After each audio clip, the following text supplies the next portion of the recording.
Hi, I'm Elizabeth Hill-Scott from Britpolitics.co.uk. Let's get started. On the 21st of October 1805, Admiral Horatio Nelson's British fleet crushed the French and Spanish force at Cape Trafalgar, southern Spain. It was one of the most famous naval battles in history, but it cost Nelson, a national treasure, his life. In 1803, the Peace of Amiens, a temporary armed truce between Britain and France, broke down. For nearly 2 years, Britain waited for France to make her move.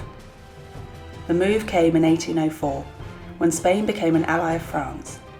Napoleon now had the ships he needed to challenge Britain.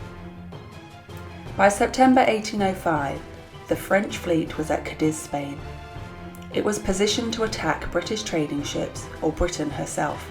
It had to be destroyed. On the 21st of October 1805, 33 enemy ships faced 27 British ones, led by Admiral Nelson. He told his crew, "England expects that every man will do his duty." The crew knew Nelson was an expert tactician. He could anticipate their every move, navigate the tides and incoming storm, and best use the hours of daylight to take them down. Nelson was fatally wounded in the attack, but knew of the British fleet's victory before he died.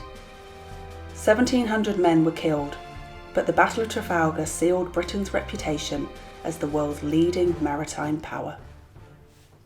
Thanks for watching, and if you take a look at Britpolitics.co.uk, you'll find hundreds of resources to help you learn about British politics and history.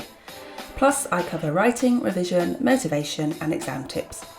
There's lots of links in the description below, and you can mostly find me on Instagram at Elizabeth_Britpolitics.